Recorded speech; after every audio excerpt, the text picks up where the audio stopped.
Well, shalom. My name is Todd Bennett, and this is the audio recording of the weekly Shema Yisrael newsletter titled Focusing on Our High Priest as We Prepare for Passover. This was originally published as a weekly newsletter on day 12 of month 1 on the Creator's calendar, otherwise known as March 23rd, 2024, on the Roman Catholic calendar. And at the time of writing this, my hope was that everyone selected Yeshua as their lamb and invited him into your home 2 days ago, which would have been day 10 of month 1. Now, we did this because we understand the commandment that precedes the Passover, instructing us to select a lamb without blemish for our houses. And we find that in Exodus 12, 2 through 5. This provision of a lamb by Yahuwah had previously been given to Abraham after he passed the test of faith. Abraham had been promised a son through Sarah, and that promise had been fulfilled through Isaac. Abraham had also been given promises of great blessings through that seed. Yahuwah tested Abraham's faith by telling him to take now your son, your only, that you love, Isaac, and go to the land of the Moriah and offer him there.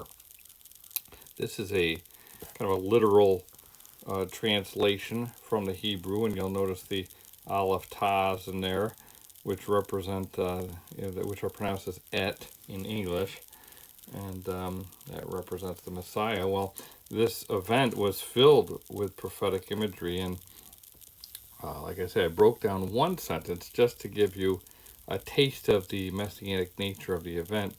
It's a literal translation, and I encourage you to delve into the text further. It's often referred to as the Akedah, when Abraham brought Isaac to offer him up.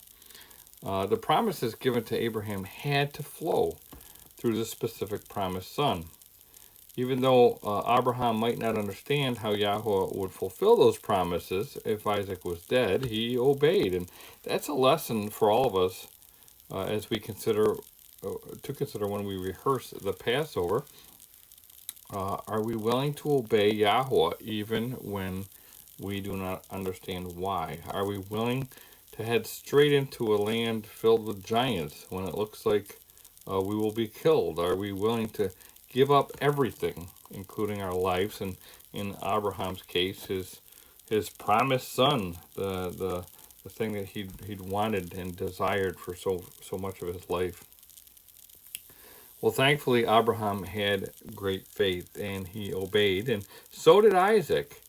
This is a point that so many miss. Isaac was not a little boy, like the stories often predict. He was in his 30s, and he could have ran away when he saw what was happening to him. Instead, and as an obedient son, he placed his life into his father's hands and trusted that Elohim would provide the lamb.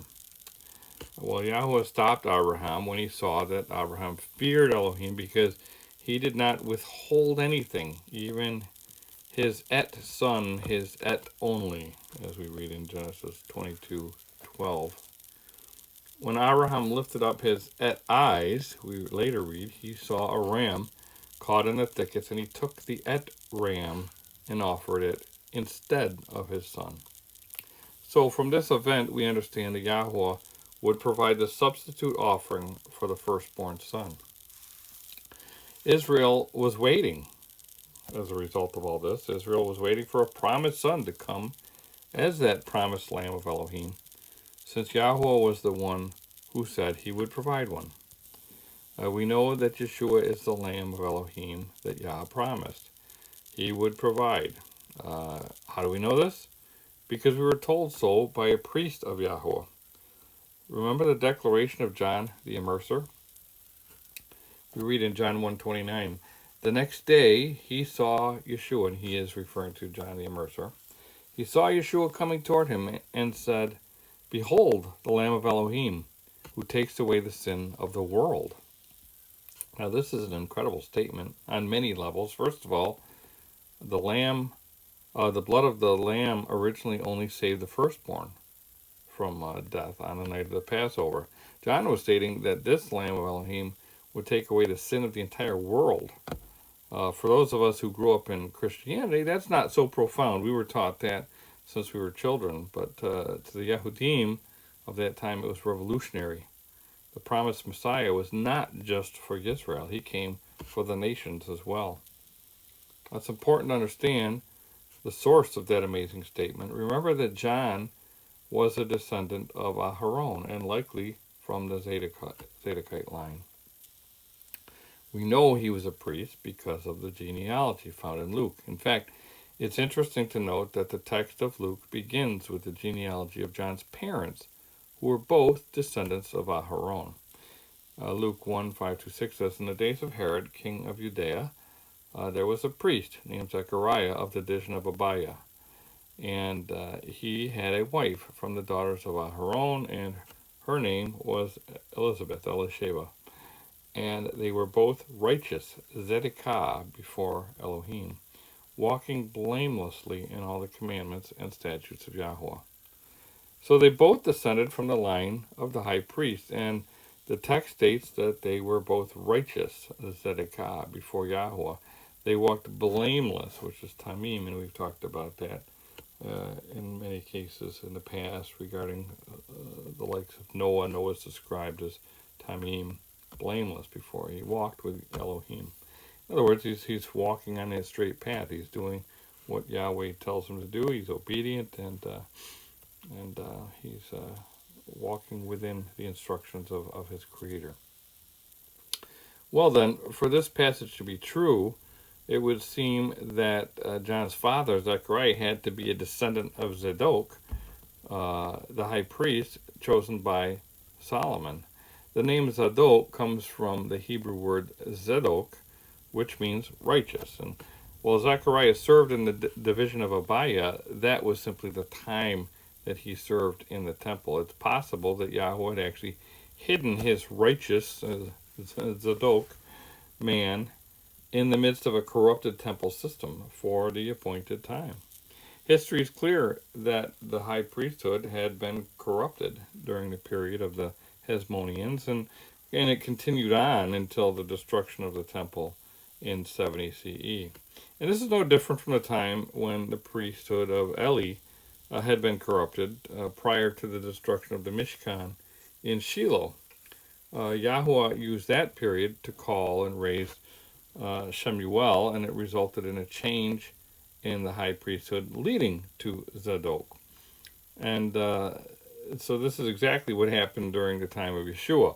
While the priesthood was corrupted, the house of Elohim was still standing, and Yahuwah even sent his messenger, Gabriel, to appear in that house to transmit a message to Zechariah while he was performing one of the most important services in the temple. And again, it's interesting to kind of correlate this with the time when Shemuel was there and he heard the voice calling to him, and he asked, he thought it was Eli calling him, and it was Elohim. And so even though things were corrupted and not going according to the way Yah prescribed, he still functioned within that system to bring about the change that he needed. So we read about Zechariah actually performing the incense offering in the temple. And even though the high priesthood was corrupted, Yah is still using that system. And we read about that offering in Luke 1:8-11. It says, now while he was serving as priest before Elohim, when his division was on duty according to the custom of the priesthood, he was chosen by lot to enter the temple of Yahuwah and burn incense. And the whole multitude of the people were praying outside at the hour of incense. And there appeared to him a messenger of Yahuwah standing on the right side of the altar of incense. Well, see, now it's important to note that the incense offering was the job of the high priest. And we read about that in Exodus, Exodus 30, 1-10. It says, you shall make an altar on which to burn incense. You shall burn it, make it of acacia wood. A cubit shall be its length, and a cubit its breadth, and it shall be square. and 2 cubits shall be its height. Its horns shall be of one piece with it. You shall overlay it with pure gold, its top and around its sides and its horns. And you shall make a molding of gold around it. And you shall make 2 golden rings for it under its molding on 2 opposite sides of it. You shall make them, and they shall be holders for poles with which to carry it. You shall make the poles of acacia wood and overlay them with gold. And you shall put it in front of the veil that is above the ark of the testimony, in front of the mercy seat that is above the testimony, where I will meet with you. And Aharon shall burn fragrant incense on it every morning. When he dresses the lamps, he shall burn it. And when Aharon sets up the lamps at twilight, he shall burn it. A regular incense offering before Yahuwah throughout your generations. You shall not burn unauthorized incense on it, or a burnt offering, or a grain offering, and you shall not pour a drink offering on it. Aharon shall make atonement on its horns once a year with the blood of the sin offering of atonement. He shall make atonement for it once in the year throughout your generations. It is most set apart to Yahuwah. Well, according to the Mishnah, they had developed a tradition of casting lots, but that appears to be adding to the Torah. The incense offering was supposed to be made by the high priest. And the fact that the messenger Gabriel chose the incense offering made by Zechariah to appear to him is significant. Gabriel could have just appeared to Zechariah in his house while he was sleeping. He could have called out to him and given him the message, woken him up, in any location. But this event appears to be sending a powerful message and an endorsement of the priesthood of Zechariah. And that's what leads many to believe that Zechariah was truly the legitimate high priest in the order of Zadok. His son John, therefore, was also a priest, and his name was likely chosen because John was actually in the lineage of Zadok, and we read about that in 1 Chronicles 6, 1 through 9. Therefore, as a high priest, John declared Yeshua to be the Lamb of Elohim. John then immersed Yeshua, and instead of anointing him with oil, which was symbolic of the Spirit, the set-apart Spirit literally anointed Yeshua. So there was no symbolism here using oil. The set-apart Spirit actually came upon Yeshua. And here's the account from Matthew. It says, when he had been baptized or immersed, Yeshua came up immediately from the water, and behold, the heavens were opened to him, and he saw the Spirit of Elohim descending like a dove and alighting upon him. The testimony of John elaborates further as follows. It says, and John bore witness, saying, I saw the Spirit descending from heaven like a dove, and he remained upon him. I did not know him, but he who sent me to baptize with water said to me, upon whom you see the Spirit descending and remaining on him, this is he who baptizes with the set-apart Spirit. And I have seen and testified that this is the Son of Elohim. So John not only testified that Yeshua was the Lamb of Elohim, he also testified that he was the Son of Elohim. And he knew this from the fact that the set-apart Spirit rested upon him. Remember the prophecy provided through Isaiah? In Isaiah 11, 1 through 5. There shall come forth a rod from the stem of Jesse, Yeshai, and a branch shall grow out of his roots. The Spirit of Yahuwah shall rest upon him, the Spirit of wisdom and understanding, the Spirit of counsel and might, the Spirit of knowledge and of the fear of Yahuwah. His delight is in the fear of Yahuwah, and he shall not judge by the sight of his eyes, nor decide by the hearing of his ears, but with righteousness, Zadok, he shall judge the poor and decide with equity for the meek of the earth. He shall strike the earth with the rod of his mouth, and with the breath of his lips he shall slay the wicked. Righteousness, Zadok or Zadokah, shall be the belt of his loins, and faithfulness the belt of his waist. This prophecy tells of one who would come from Jesse, Yeshai, and it is important to discern the emphasis on righteousness, Zadok. Both kings and priests were anointed, which is Mashiach in Hebrew, and that's where we get the word Messiah from. We understand that these roles are patterns, and Israel longed for the fulfillment of those patterns through the Messiah, the rod and the branch referred to by Isaiah. Well, after being immersed in water, Yeshua was anointed as the Messiah. He was already anointed as king when the wise men brought gifts of gold, frankincense, and myrrh for when they came searching for the king of the Yahudim and found him in the house. Well, many people overlook the fact that Yeshua was also anointed as a priest. They miss the priestly function of Yeshua because they focus on his connection to the tribe of Yehuda. And while most focus on the lineage from David, he also descended from Aharon. See, Joseph, his adopted father, descended from David, but Yeshua obviously actually came from the womb of Miriam. Miriam's father was from David's line, but her mother descended from Aharon, and that's how Miriam was related to John's mother, Elisheba. We read about that in Luke 1:36, that there's a relative connection there between Miriam and Elisheba. Of course, the significance of these two women cannot be ignored. Miriam was the virgin sister of Moses, who placed him in the water and watched over him while in the water. She then cared for him after he was taken from the water. And this is a picture of how Miriam, the mother of Yeshua, would care for Yeshua while Yah raised him up. Elisheba was the wife of Aharon, the first high priest. We read that in Exodus 6:23. And this is another clue that Zechariah was the true high priest, and therefore John was also a high priest. So the emphasis of these two women surrounding the birth of Yeshua was purposeful.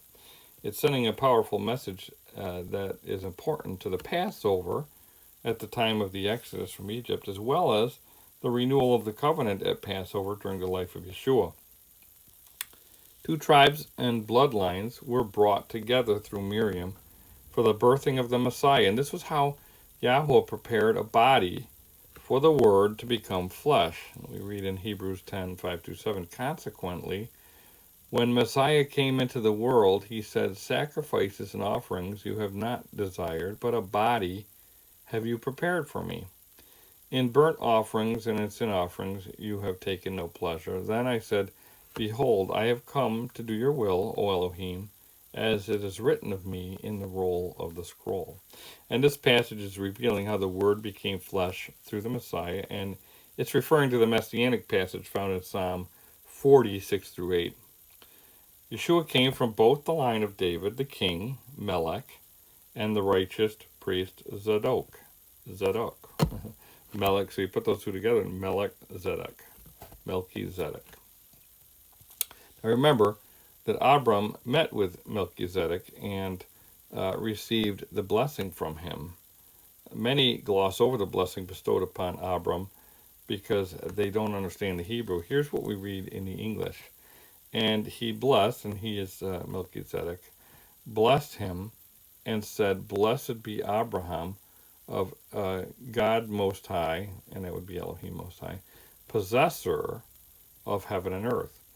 And possessor is kana in Hebrew. And the Hebrew word kana means acquire or possess. Now remember when Et Hava, who's often called Eve, bore Et Cain and named him such because she acquired Cana, a man from Et Yahuwah. Now take a look at that in that passage in Genesis 4:1 in the Hebrew. It's really quite revealing. Remember also when Yeshua attended a wedding feast at Cana, that's where he performed his first recorded miracle of turning water into wine. Instead of water from a rock, as Moses had done, he provided the best wine from water in stone vessels. And those stone vessels were actually the ones used to hold the waters of purification for the bride at that wedding. So, and of course she bathed in them, and then Yeshua, they were empty, so Yeshua says, fill them up, and he made the best wine from the waters, from the jars of purification. And those were probably pretty good sized as well. So there was a lot of wine, a lot of good wine at that wedding feast. Well, the message was loud and clear that Yeshua came to acquire Cana, his bride, through his blood. And we read about the whole event in John 2, 1 through 11. The text of Hebrews speaks much about the Melchizedek priesthood being fulfilled through Yeshua, and it's critical that you understand the significance of Yeshua acting as our high priest at Passover and during the Feast of Unleavened Bread. A change in the priestly line took place. The high priest would now be through the line of Melchizedek, and this would actually be a restoration of the position of Melchizedek lost by Adam, because Adam was essentially the first king and priest of the planet. That was his role that he lost through disobedience. We read further about the Melchizedek and this new priesthood through Yeshua in Hebrews. It says, "For when Elohim made a promise to Abraham, since he had no one greater by whom to swear, he swore by himself, saying, Surely I will bless you and multiply you. And thus Abraham, having patiently waited, obtained the promise. For people swear by something greater than themselves, and in all their disputes an oath is final for confirmation.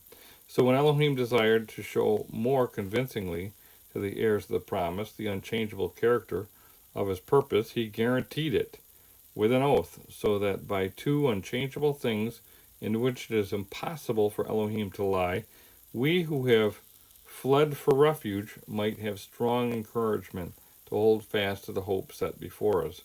We have this as a sure and steadfast anchor of the nefesh, our being, a hope that enters into the inner place behind the curtain, past the incense, the altar of incense, where Yeshua has gone as a forerunner on our behalf, having become a high priest forever after the order of Melchizedek." That's Hebrews 6, 13 through 20. So there'll still be a place for the sons of Aharon in the future, but they will be under the high priest Yeshua, according to the order of Melchizedek. I see people twist the scriptures in an attempt to have Yeshua die when a priest in a temple offered a sacrifice, but they are in error. The death of Yeshua did not have to coincide with the temple sacrifice. The Paschal sacrifice was a Melchizedek offering. It was an offering made in the home by the firstborn. And that's exactly what happened in Egypt, and that's exactly why we can observe Passover now in Babylon, represented by Yeshua as our high priest. You see, the firstborn in Israel, they offered the lambs, and they applied the blood, and that's why the blood protected the firstborn in the houses. And the focus with the Passover from Egypt was on the firstborn, and it's important to understand that distinction. And the reason why that changed was at Sinai, the golden calf incident. That's when the firstborn were essentially replaced by the Levites. Okay, but that whole scenario needs to be restored, and that doesn't mean that Yah's going to never have a place for the Levites and the Aaronic line because of their service. He'll still honor them, but the goal is to restore the Melchizedek, which was lost. And so that's why we can, observe that now.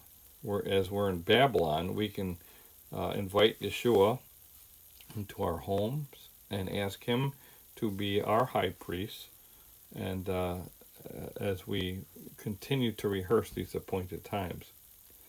So, if you're trying to observe Passover based upon a fictitious story, you need to get straight now before it's too late. The point was not for Yeshua to die in synchronicity with the temple and a Levitical sacrifice.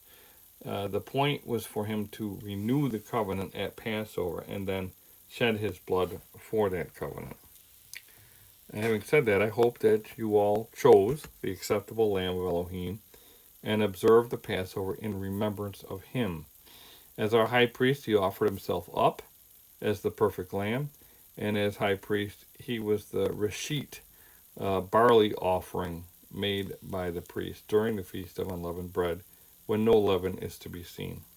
And this is why he identified with the bread and the wine at the Passover meal before his death. And he took bread, gave thanks, and broke it, and gave it to them, saying, "This is my body, which is given for you. Do this in remembrance of me." Likewise, he took the cup after supper, saying, "This cup is the new covenant in my blood, which is shed for you." The focus at the beginning of the annual cycle of the appointed times is the lamb, and subsequently, the priestly offering of the reshit omer offering. As we continue to rehearse, Yeshua instructs us to do it in remembrance of him, and this is why. Because he's the focus. He's the focus of the beginning. He is the reshit. Yeshua came as a high priest in order to do the work of the high priest, not in a temple made by men or as a man tainted by sin. Yeshua, our high priest, fulfilled the patterns of the Passover and unleavened bread by offering himself as a lamb without blemish and without leaven. He was the fulfillment of the promise provided through Jeremiah. We read as follows: "Behold, the days are coming, declares Yahuwah, when I will fulfill the promise I made to the house of Israel and the house of Yehudah. In those days and at that time I will cause a righteous Zadokite branch," and we read about that in Isaiah, "to spring up for David, and he shall execute justice and righteousness," Zadok, in that land. In those days Yehudah will be saved, and Jerusalem will dwell securely. And this is the name by which it will be called: Yahuwah is our righteousness, Zadok. For thus says Yahuwah, David shall never lack a man to sit on the throne of the house of Israel, and the Levitical priests shall never lack a man in my presence to offer burnt offerings, to burn grain offerings, and to make sacrifices forever.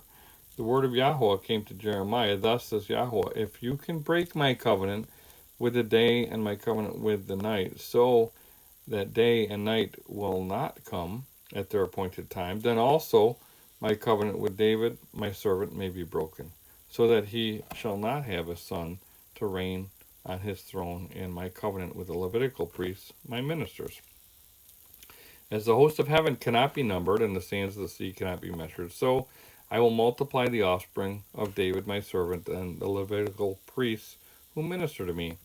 The word of Yahuwah came to Jeremiah. Have you not observed that these people are saying Yahuwah has rejected the two clans that he chose?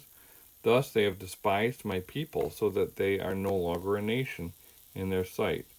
Thus says Yahuwah, if I have not established my covenant with day and night, and the fixed order of heaven and earth, then I will reject the offspring of Jacob and David my servant, and will not choose one of his offspring to rule over the offspring of Abraham, Isaac, and Jacob. For I will restore their fortunes, and will have mercy on them. Well, Yeshua is the righteous branch, who is seated on the throne and remains in the presence of Yahuwah. And so Yeshua, we can see, is the fulfillment of that prophecy. And how interesting that the prophet Zechariah, the same name as John's father, actually speaks of the branch building the temple. We read about that in Zechariah 6:12-13. Thus says Yahuwah of hosts, behold, the man whose name is the branch, for he shall branch out from this place, and he shall build the temple of Yahuwah. It is he who shall build the temple of Yahuwah, and shall bear royal honor, and shall sit and rule on his throne. And there shall be a priest on his throne, and the council of peace shall be between them both. Now, did you catch that? The temple will be built by Messiah, the branch, the Aleph, Todd, Further, there will be a priest on his throne. Well, Yeshua is the fulfillment of the promises Yahuwah made concerning the king, David, and the priest, Louis. He is the Melchizedek high priest. At the time of writing this message, Passover is just a day away, and as I'm reading it now, it's going to be this evening after sundown. We've been counting the days since we sighted the first crescent of the renewed moon after sunset on March 11th, 2024. That was day 1 of month 1. And we selected our lamb on day 10 and invited Yeshua, the Lamb of Elohim, into our homes. We're now preparing to begin our observance of the appointed time of Passover, which begins between the evenings on day 14. Now, there's only one period of time per day that is considered to be between the evenings, and that is referred to as twilight. It's at the very beginning of the day, immediately following sunset. That means you should be celebrating the Passover immediately after sunset on Sunday evening, which is March 24th, 2024 this year. Now, I would refer you to my article, Between the Evenings Explained, on the Shema Israel website if you have trouble with that. It's important because that's when the Passover lamb would be slaughtered and prepared, and the blood would be placed as a sign on your homes with hyssop. And again, the reason I emphasize this is because some people have created this fictitious story that Yeshua was on the cross, and was dying, and actually died when the high priest offered up a Passover sacrifice. But again, the point, the Passover was not a high priestly sacrifice. It was something everybody chose their lamb, brought their lamb, and they could do it in their house or at their houses. They did not have to bring it to the temple. I know that there was tradition that some people would go in different phases and slaughter the lamb at the temple, but it was a Melchizedek offering. So, anyways, his death did not have to time out with some priestly offering that occurred in the temple, and it did not need to synchronize with that, because by doing it, now you're basically saying, well, then he didn't have a Passover meal when he renewed the covenant. So you're pushing everything off by a day in order to fit this narrative, which simply is not true and goes against actually what we read about in scriptures regarding all the chronology of things. Well, anyways, when you slaughtered the lamb between the evenings, it was the beginning of day 14, and you would then you would apply the blood to the doorposts and the lintel using hyssop. And there's, that's symbology associated with that, because remember the command, and you shall take a bunch of hyssop. Okay, I'll read the command. You shall take a bunch of hyssop, dip it in the blood that is in the basin, and strike the lintel and the 2 doorposts with the blood that is in the basin, and none of you shall go out of the door of his house until morning. Well, this is an important command to understand, and it confirms that the Israelites did not leave Egypt on the night of the Passover. They needed to, and again, Passover occurs clearly on day 14 of month 1. So if between the evenings is the beginning of day 14 of month 1, and the sun is setting, it has set, and it's getting dark, you slaughtered the lamb, you then applied the blood to the doorpost and the lintel using a bunch of hyssop, and then you go into the house, and then you stay there until morning. And all of the Passover observances are taking place in the house in darkness. And there's even a command that you're not to leave any of the Passover, the sacrifice, until morning. You're supposed to burn it, so there's no leftovers from the sacrifice until the morning. So it's clear that everything takes place in the darkness of night. And many people, they teach that the Israelites left Egypt at night on the Passover, and that's just simply not true. The command was you had to stay in your home throughout the night. So they remain in their homes all night, protected by the blood. They left the following night on the first day of the Feast of Unleavened Bread, which was, that's an error. It was day 15 of month 1, not day 1 of month 15. After they plundered the Egyptians, they packed up and assembled in Ramses and went to Sukkot. So Passover all occurs in the night portion of day 14, and the meal must be concluded before sunrise on day 14. The covenant meal of Passover does not merge with day 15, which is an entirely different appointed time. It's the first day of the Feast of Unleavened Bread. And that's what some people do. They actually say, well, we start the Passover at sunset, and then they actually turn it into the Feast of Unleavened Bread because they're having their Passover meal at sunset, but they're saying it's the end of day 14. So they're actually saying that the lambs were slaughtered at the end of day 14, and they end up observing all of their Passover in day 15, which is the first day of the Feast of Unleavened Bread. And this is what the Pharisees have done by adding to and taking away from the Torah. This is a tradition that they developed, and many people I see fall into that tradition.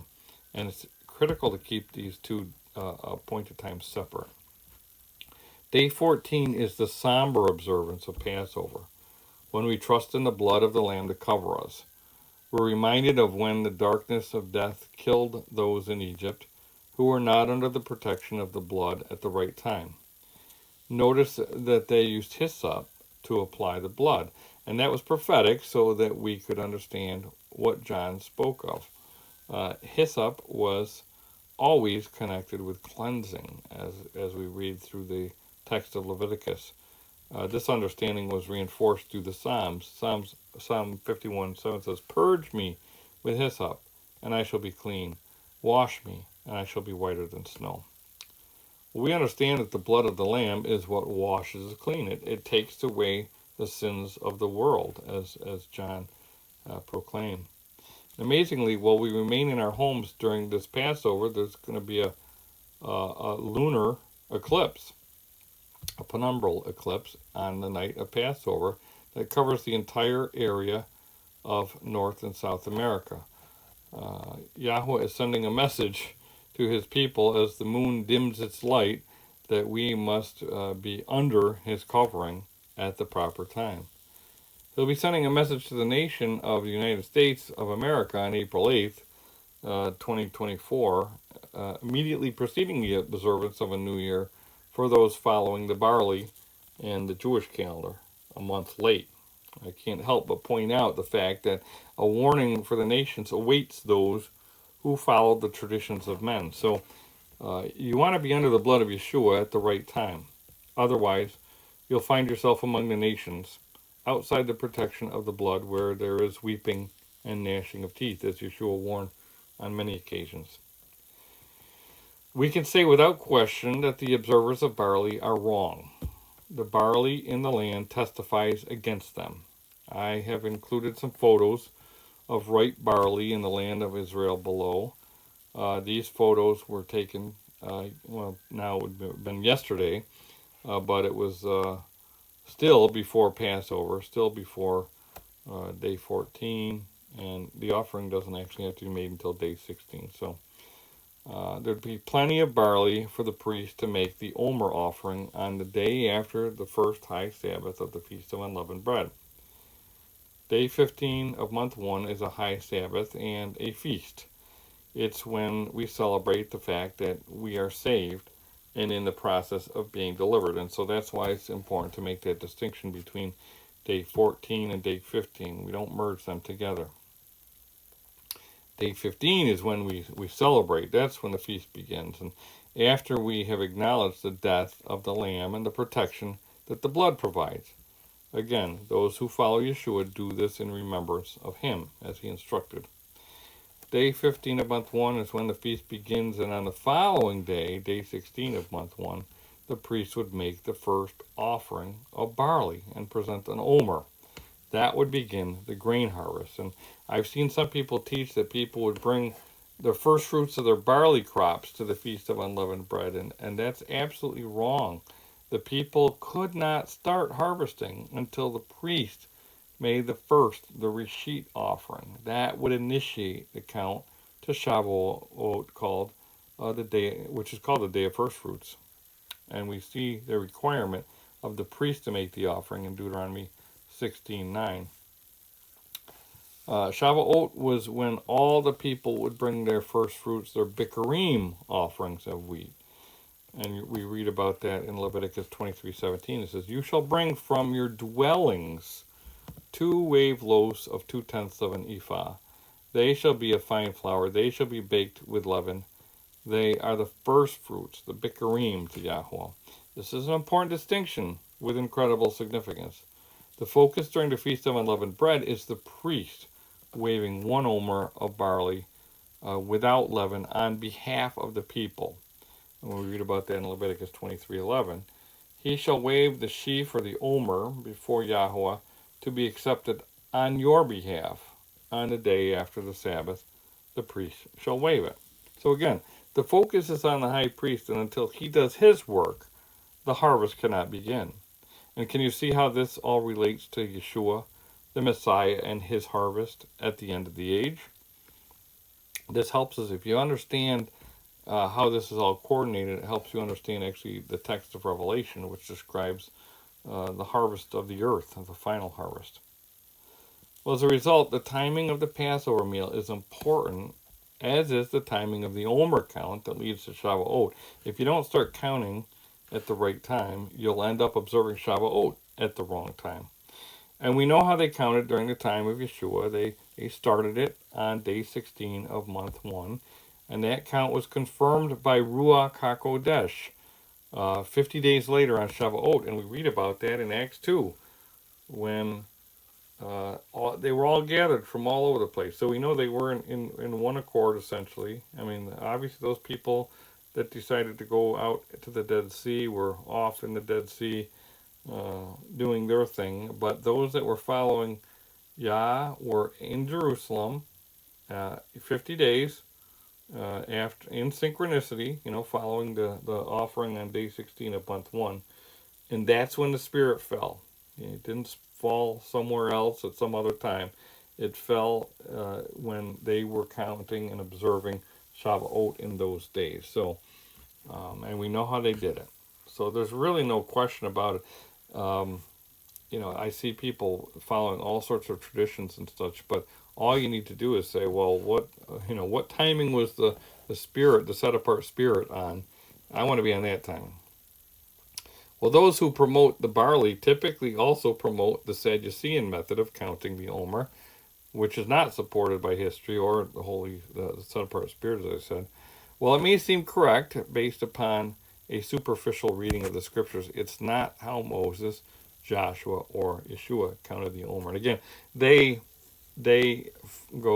interpret the passage as making the offering on the day after the weekly Sabbath. So they're mixing the high Sabbath of the Feast of Unleavened Bread with the weekly Sabbath, and that's just we're not supposed to be mixing. And so the point is that when the scriptures talk about making an offering after the Sabbath, and it's referring to a feast that has high Sabbath, then we have to be interpreting it in that context. So they're following.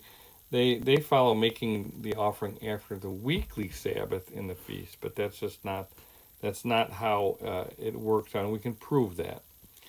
And so if you have any questions on when to begin the count, I would refer you to a couple articles on the Shema Israel website. I wrote an article titled, "When Do We Celebrate Shavuot?" that explains some of the textual issues involved. And there's also a very good article from TorahCalendar.com titled, "How Yeshua Messiah Counts the Omer," that provides scriptural evidences and historical proofs. Remember what we've talked about before. While rebels may make it into the wilderness, they don't make it out. And sadly, some may not even make it out of Babylon because they're following the wrong calendar. The observance of Passover and the start of the Omer count marks the beginning of our journey to the mountain of Elohim, where we take our marriage vows. There will be tests along the way, and one of the first tests involves showing up ready and on time. The bride of the Messiah must make herself ready for the high priest who came to acquire her through his blood. And that's why we must stay focused on the Lamb of Elohim and our high priest Yeshua as we prepare for Passover. Barakot and Hag Sameach. My name is Todd Bennett from Shema Israel, And if you're still viewing this, I know it's an audio version, but if you're viewing it on YouTube, you will see here pictures that were taken in Israel